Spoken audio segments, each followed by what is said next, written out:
Hi students, and welcome to today's live IELTS class. My name is Adrian, and I'm streaming to you live from beautiful Budapest. I hope everybody is having a good weekend so far, staying healthy, staying strong, and being optimistic and productive. In this class, we are focusing on some questions and answers from our members to understand the exam and know what is what. And of course, this lesson is brought to you by aehelp.com for academic IELTS success. Check us out there. For general IELTS, please visit us at gieltshelp.com. On both of those websites, we have loads and loads of materials to help you understand the exam and improve your band scores. Hi, Jai Neil. Hi, Parmar. Hi, Pavan. Hi, Begjan. And I saw that we have a new member that joined in right at the beginning. That was Kapil Gaur. If you're watching, thank you for joining. Make sure to send me an email, new members, so I can hook you up with your perks. We have 4 levels of membership, each with their own perks, and all you have to do is send me an email to adrian@aehelp.com, and I can enable those videos or practice exams or even the premium course, depending on what you have for your membership. Hi, Hasna. Okay, members, so while I'm giving my little preamble here and explaining the flow of the lesson, start thinking about your questions. They can be any question related to the IELTS or to the English language. I will do my best, of course, to answer all of the questions in the order that I receive them. If anybody wants to get our exam books in hard copy, paperback, you can do that from Amazon. Just search for A Helps Academic IELTS or G Helps General IELTS on Amazon, and you can get those mailed to you, or even buy the electronic versions. Our websites look like this. This is the academic website here with the blue background. Click that big red button to join the premium package.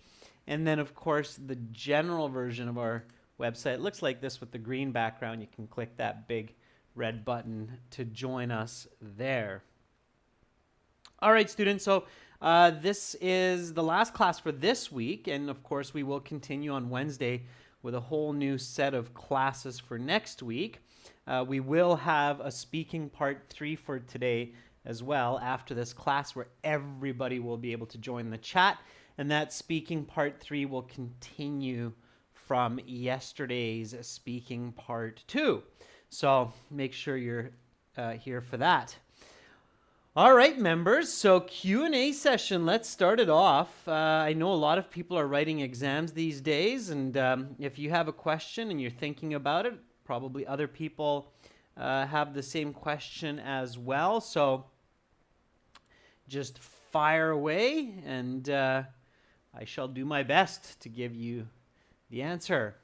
All right, Pavan is asking if the topic in speaking part 2 is about describe your job. Can I speak about internship? What if I have answered that I'm a student in part 1?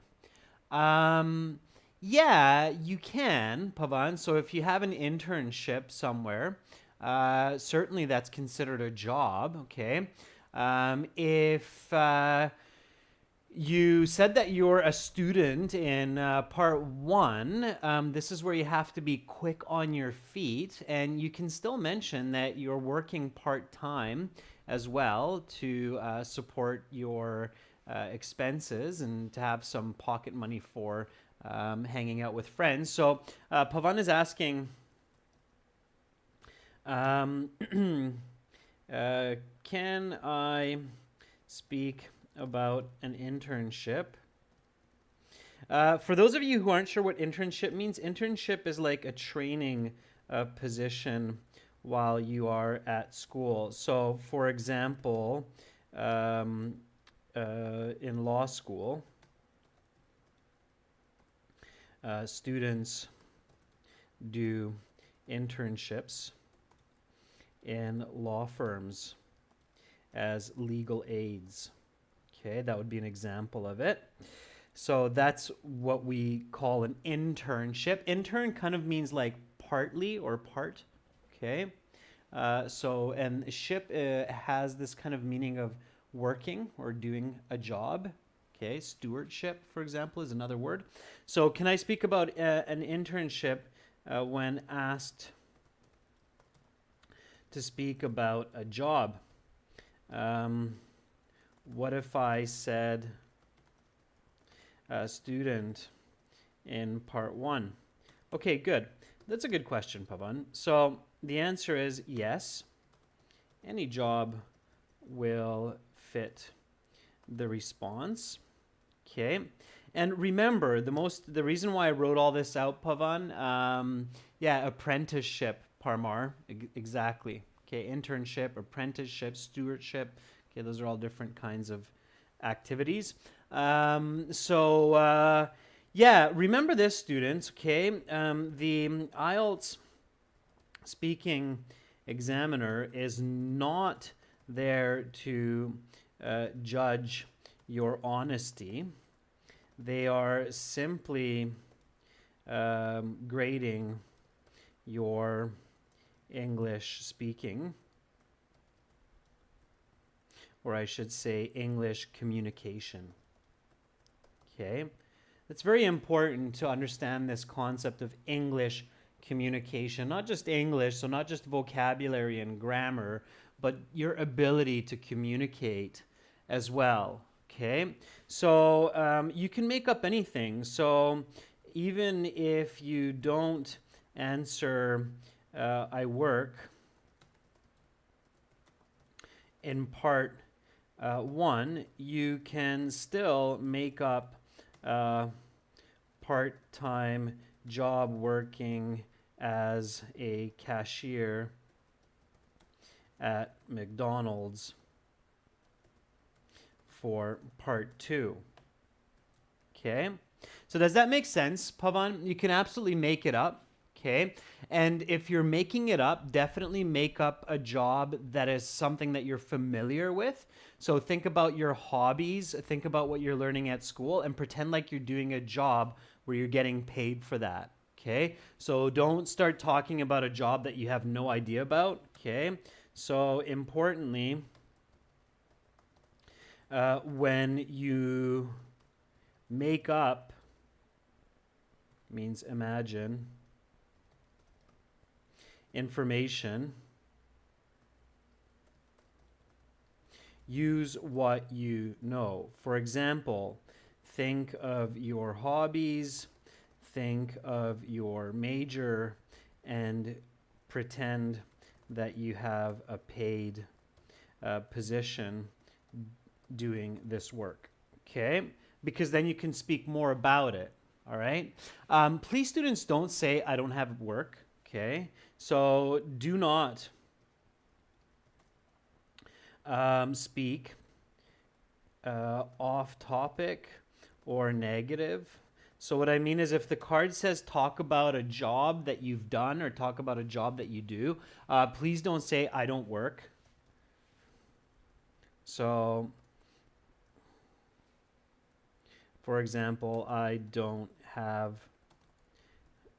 a job, but I plan to work in the future as it's better. It really is. It's just better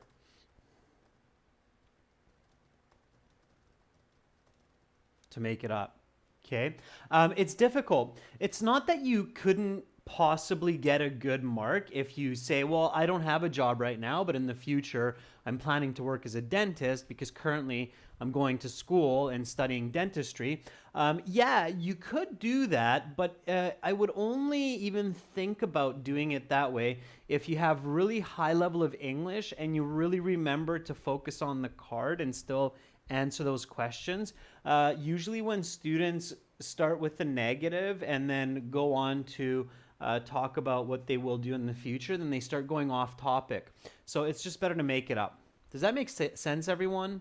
So that's kind of, I know that started as Pavan's question, but that is definitely an important point for everybody because I have had a lot of students who will start to give a negative answer and then go way off topic. And as the examiner, I'm left wondering if the student really has no idea what they're talking about or the question, or they're miscommunicating. So it's very hard to give a good score for coherence and fluency when the answer is not focusing on the question.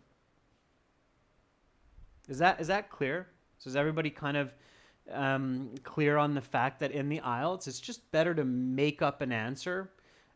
Think of some general context. Think of a movie that you saw or something from your life, but just make it up and just kind of give a false but believable answer. Okay? So it's often a good idea to give a false but believable answer. Okay. All right. Let me just take the next one. So that was a good question, Pavan, and it kind of led me into some other important thoughts as well. Janil is asking, in the IELTS, how many types of essays can they ask in task 2? Which essay can I write my opinion and not? Janil, that's a really good question. So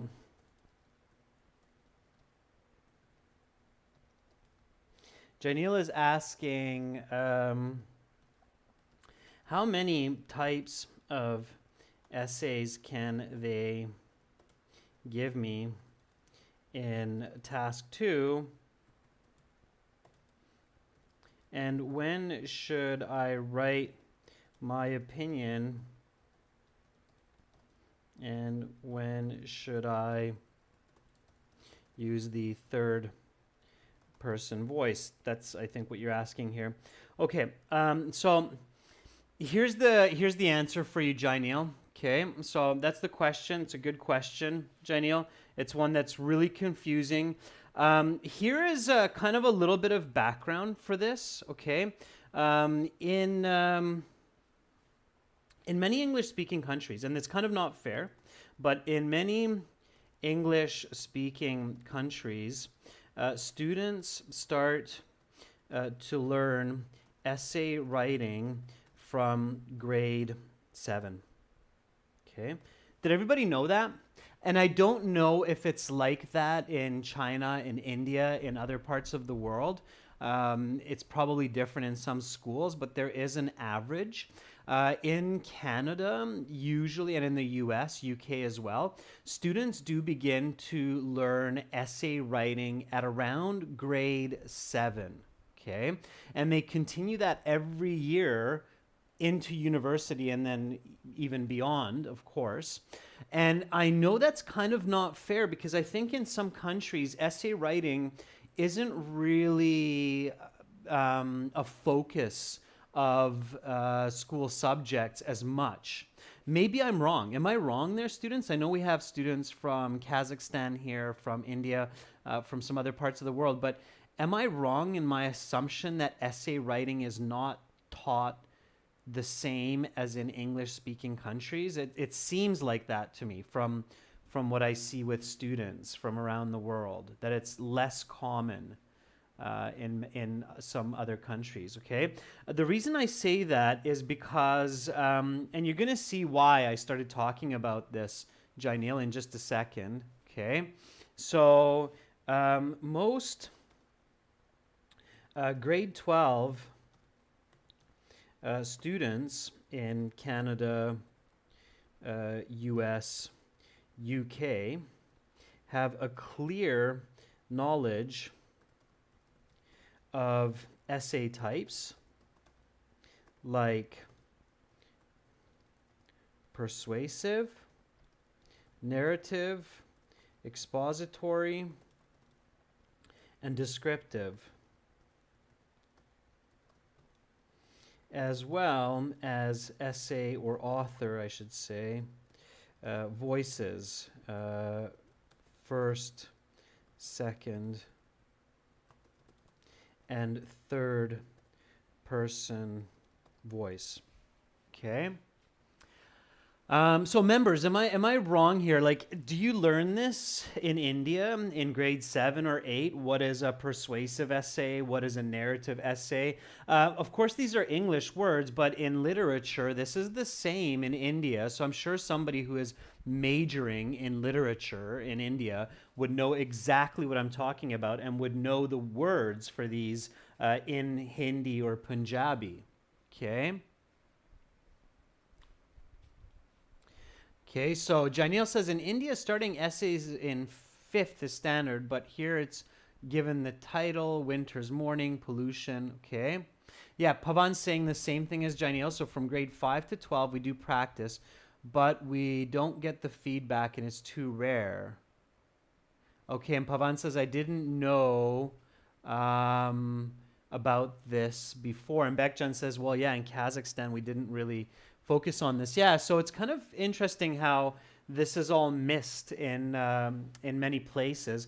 But this is the foundation for essay writing, and it's expected that anybody who goes to university knows this, okay? And they don't care where you're from or who you are, okay? So in university, in US, UK, it is expected that students understand these basics of essay writing. And this is where it gets interesting. And for high band scores in the IELTS, this is also true. This is where I'm going to come back and circle back to your answer, Jainil. Okay. So it's also true in the IELTS. And a lot of students that go into the IELTS, they study these templates from different websites of how to write an essay for IELTS. But there is no such thing, okay? The IELTS doesn't really work that way. The IELTS expects students actually to kind of understand these basics of essay writing.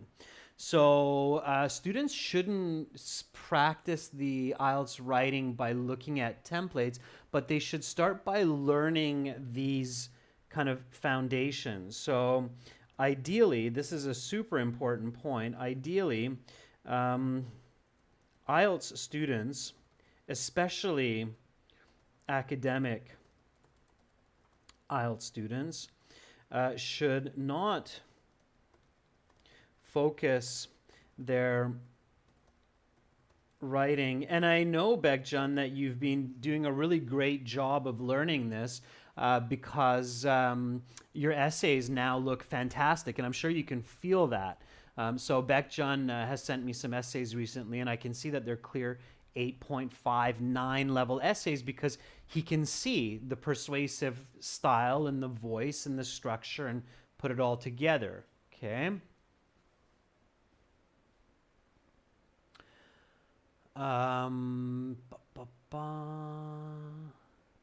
Yeah, Hassan, you can do that if the graph shows that. I'll get to your question in a minute, okay? So ideally students, especially academic college students, should not focus on their writing section by learning what I call IELTS template essays, but rather by focusing because these IELTS template essays, like this essay we'll discuss, will get you absolutely nowhere in college or university, okay? So, but rather by focusing on essay foundations, okay? Now, Janil, my easiest way to answer your question is if I go to my student account here, because it's a big answer, okay, and I know it's a bit bright, but I'm going to help us out here in just a second. And I go to the blog. Okay, let me actually maybe I should show you where I got that from. Okay, I'm just darkening up the screen here so you can clearly see this, students, and I'll do a copy paste of this URL here. Okay, so this is in the My Student account in the blogs. It's absolutely free for everyone. You can see some task 2 examples in here for different kinds of questions, like this one here, IELTS task 2, writing band 9, simple but challenging. And then there's one blog in here, if you keep going through, how to use commas, vocabulary, task 2 samples.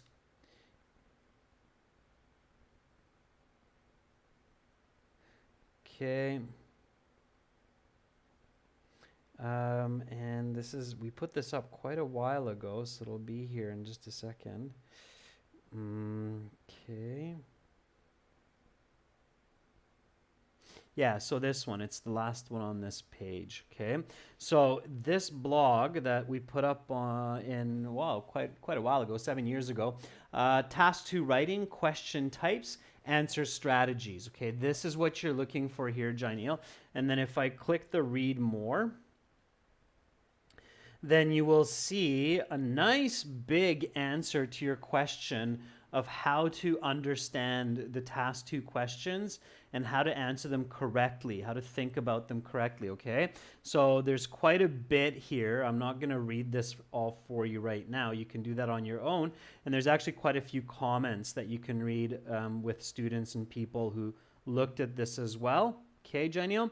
But the most important point is that you have to focus on the question. If it's asking your personal opinion, if it's asking a general opinion, and if it's asking you to discuss both sides, or if it's asking you to discuss just one side.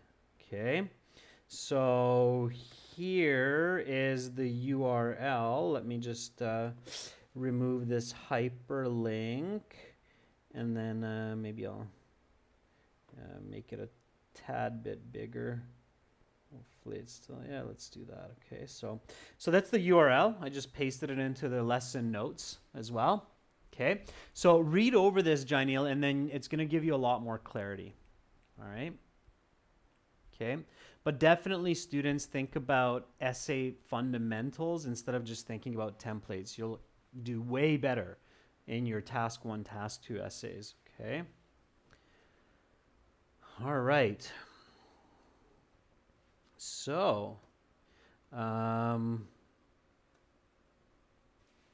okay, hopefully that makes sense for everyone. All right, let me go to the next question here.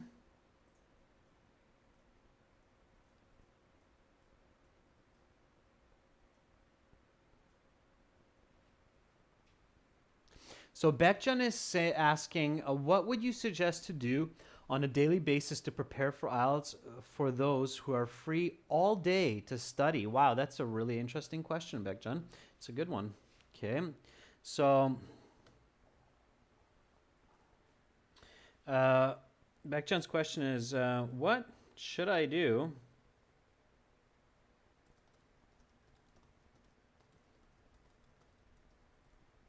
to prepare for IELTS? Okay. If I have free time all day. Okay. Good question. All right. First things first, Bekjan. That depends. Okay. So it's kind of a tricky answer. So it depends how much time you have until your exam. Okay. But let's say for argument's sake, let's say you have 1 month. Okay.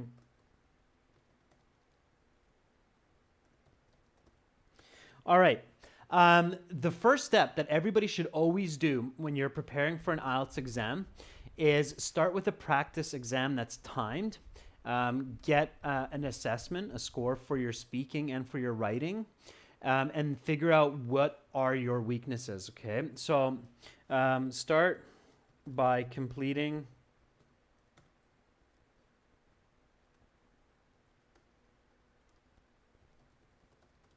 a mock exam that is timed. Get it scored by an expert and identify your areas of weakness. Okay, then make a study plan which targets these areas of weakness while also focusing some energy on the other sections.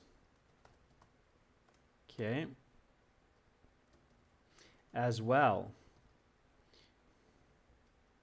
find a book that you would like to read and read an hour a day. This is if you have all the time in the day, an hour a day, every day. Last but not least,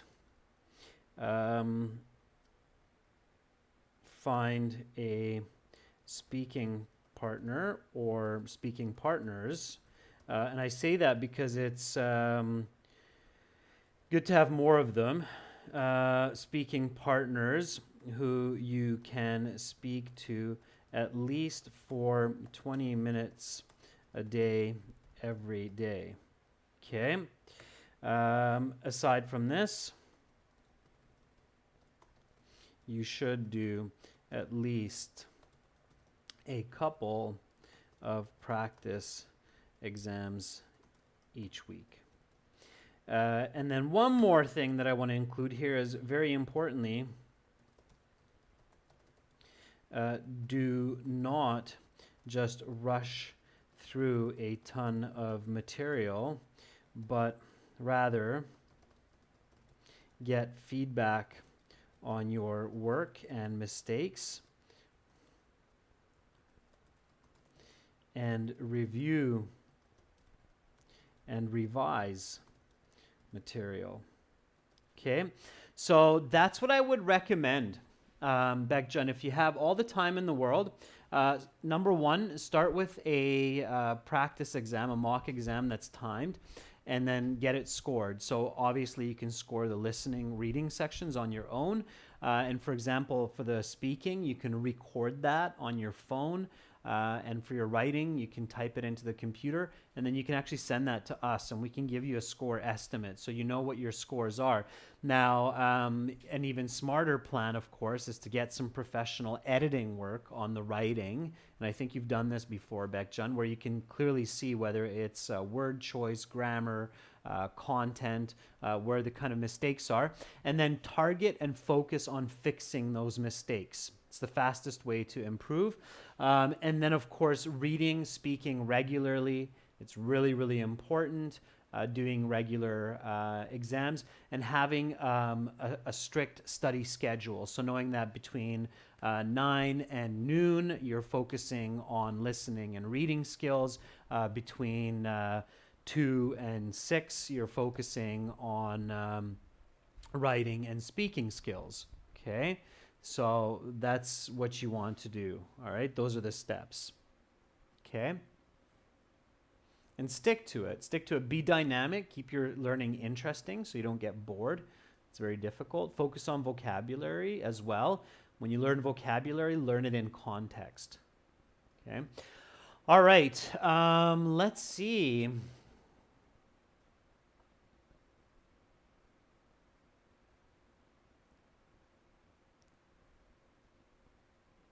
In reading, there is a marking tool. So where can I use this feature? Pavan, are you talking about the computer-based practice exam?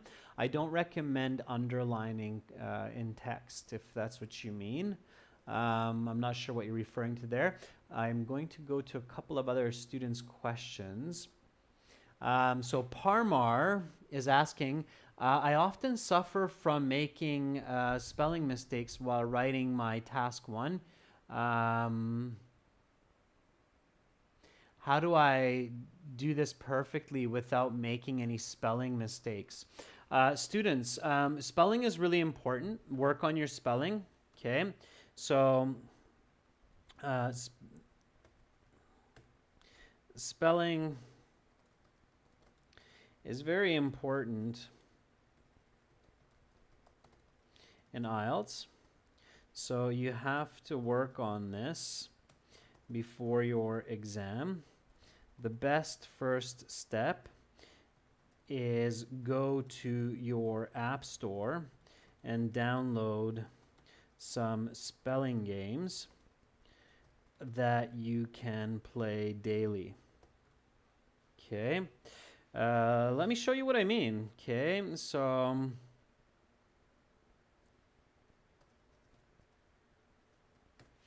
I know it's really bright again. That's fine. Let me just darken up our world here a little bit so you can see this.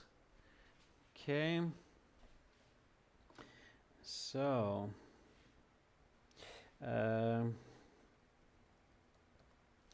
spelling games for kids. So notice how as soon as I type in spelling at the top here, you can see that up comes spelling books for free, spelling games for kids. So if you just click on spelling games, okay, boom, right away you have some of these coming up.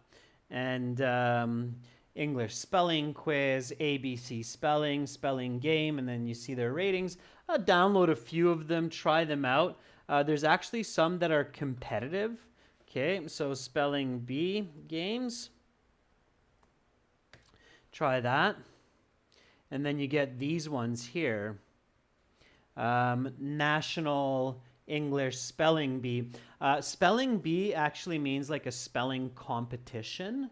I think this one is quite fun. I've tried it. Okay. Spelling Bee crosswords. So that one is maybe one that you can try out, okay, to improve your spelling. Definitely get a couple of these, okay? So that's what I would do as a start, Parmar. If you haven't done that yet, start with that, okay?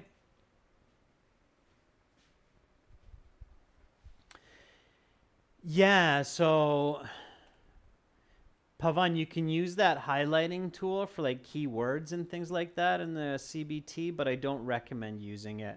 Just try to stay away from it, okay, if possible. All right, so search for spelling games, spelling games, and spelling bee games. Okay, so search for those keywords. All right. Okay. So let me see.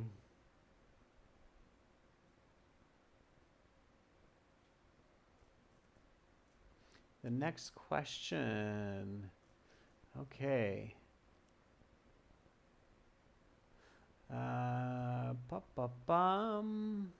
Okay, so Hassan, there we go. We're getting to your question, Hassan. So Hassan is asking, in task 1 yesterday in my overview, I wrote 3 main points, like a guide for the rest of the essay or the analysis, and you explain these points thoroughly in details in the paragraphs. Yeah, Hassan, you can definitely do that. So in task 1 of the academic, you should start your body paragraph, the analysis or analyses, with a more detailed explanation of the main feature that you, just give me a second, I'll get us back on screen here. Okay, here we go, just 2 seconds. I'll get us back on screen here. So that, yeah, definitely, Hassan, that's what you want to start with. Now, depending on the graph, Hassan, you might have 1 point there for the main feature, 2 or 3 points, but if possible, yeah, you can do it the way we did it yesterday. If not, then, it might just be 1 main feature and you start with that, and then you go into more detailed analysis. Okay. So, explanation of the main feature that you mention in the overview. Okay. This could be 1, 2, or 3 points, but usually not more than that. Okay.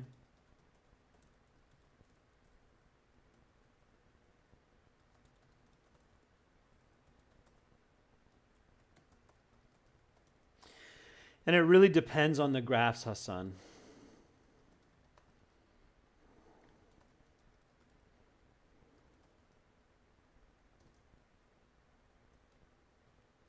Okay.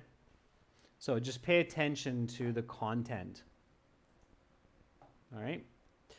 Okay. Let's see.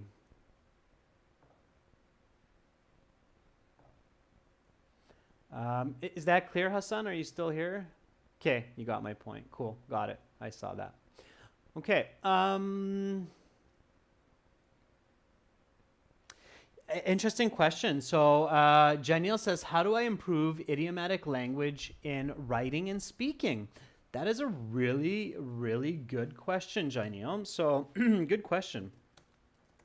How can I improve idiomatic language in speaking and writing? Okay. First answer is read English story novels, narratives, okay, where the story includes the dialogue of characters. Watch English movies. Yeah, that's a tricky one, Janil, because a lot of people will learn idioms in English and they have kind of an idea of what they mean, but they have difficulty actually using them correctly. And that's because using idioms naturally comes from being familiar with the native language. Okay, there's no way around that. So the only way that you can really learn how to use idioms well is by reading books where you see the idioms being used and watching movies where the idioms are being used. It's definitely not a good idea to just randomly use an idiom thinking that it's okay, because oftentimes I do see people forcing idioms in their writing and in their speaking, and that definitely does not help the band scores, okay? It makes it really confusing, all right? So by watching movies, by reading books where you come across these idioms, that makes it clear on how to use it or how to use them. Okay. All right. Let me keep going here.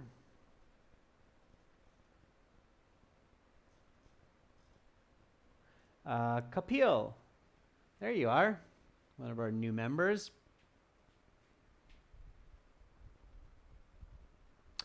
So Kapil, yeah, that's a question we've been asked before a couple times. So Kapil is asking, which one is better, paper-based or computer-based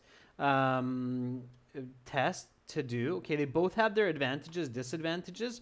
It really depends on your skills. Okay, so this is the question: which should I do? Computer-based test or paper-based test? Okay. You should only do the computer-based test if you are fluent in English touch typing. Okay. Definitely do not sit the computer-based test if you don't know how to touch type fluently in English while looking at the screen, okay? So make sure that you are computer literate.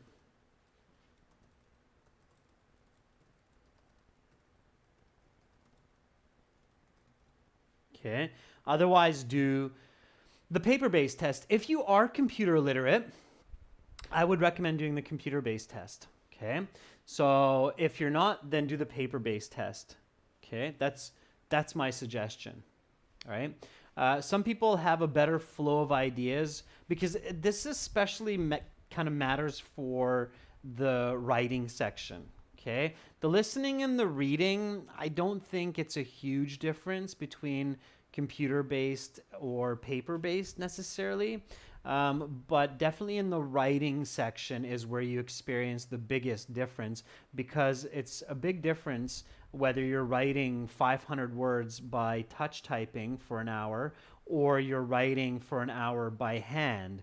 So you have to be aware of your own skills and think about, am I more comfortable writing essays by hand, or am I more comfortable writing essays by touch typing in English, of course, right? So whichever one you prefer, that's the one I would focus on. Does that make sense, Kapil? Yeah, so corrections can be done easily on computer, but you can correct on paper based as long as you know how to, okay, by just doing a strike through and then writing in another word. So it's true, Kapil, that you can correct easier on computer, but it's sometimes easier to review on paper. So they both do have their ups and downs. Also, some people argue that they have a better flow of ideas when they're writing by using one hand, right? So this is where you have to kind of try both. So try writing an essay for task 2 by typing, try writing an essay by hand, and see which one fits your style more. If you find that it's the computer, then do it. Go for the computer based, okay? All right. Okay, let's take one more question. So Hassan is asking, as an IELTS expert, do you believe the IELTS exam is flawless? Is there a way the committee can improve the exam to benefit both candidates and examiners? Very good question, Hassan. Okay, so is the IELTS a perfect exam? Does it perfectly measure English ability? Okay, that is a highly complex question, Hassan. As you've realized with me, the answers are usually not that simple. Okay, firstly, you must realize that there are actually 2 exams here: academic and general, and 2 versions: paper and computer. The science of measuring human thought processes, including language, is known as psychometrics. Okay. All right, Hassan, so you're going to get a little bit of an insight into the magical world of IELTS and how IELTS works, okay? So IELTS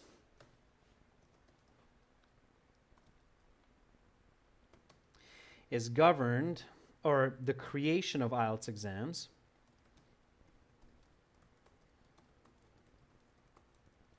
is governed by the ESOL examination board. Okay. The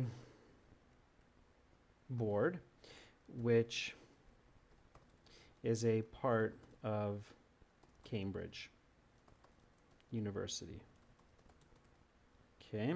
Cambridge University, of course, being one of the oldest universities in the world. ESOL and Cambridge work together with British Council and IDP, which is Australian, to distribute, administer, supervise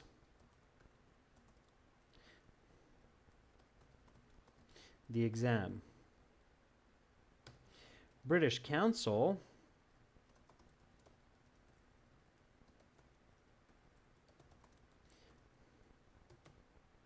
and IDP work together with thousands of official IELTS test centers and trained examiners, markers that do their job based on very specific marking criteria or marking rubrics. Hassan's maybe going, oh, why did I even ask this question? Okay, we're going really far down this gravy trail here. Just let me close this notification here just a second. I see that kind of popped up. Okay. All right.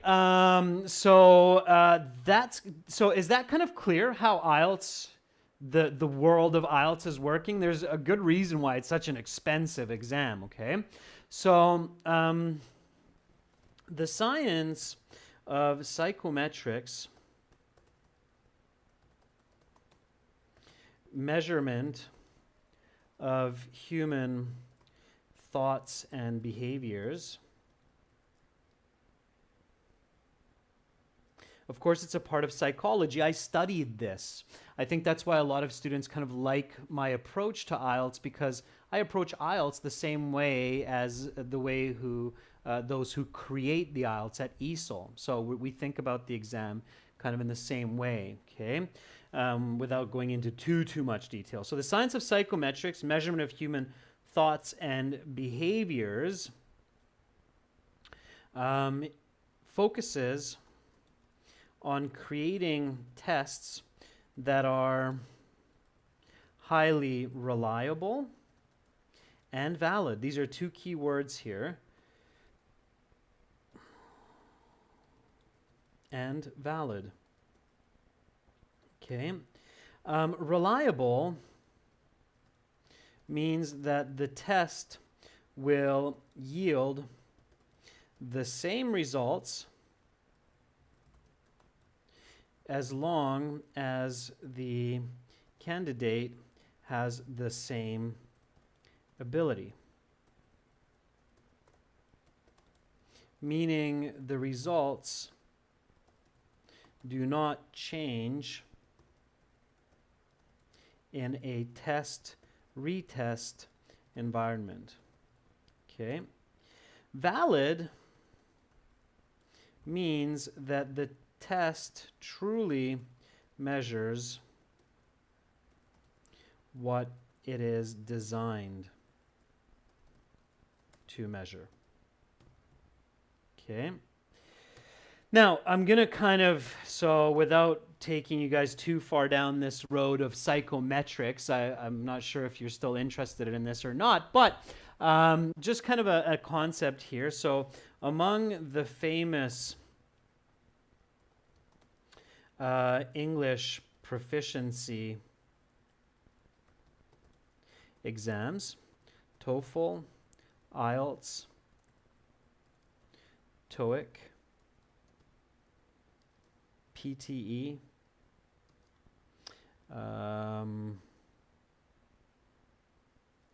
CELPIC,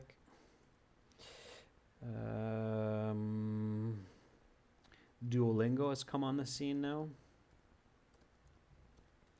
It is still clear that IELTS has the highest level of reliability and validity, followed by TOEFL. Okay. Therefore, it is the preferred exam by institutions and governments. Is it perfect? I should say, is IELTS perfect? No. But it is the best we have at this time.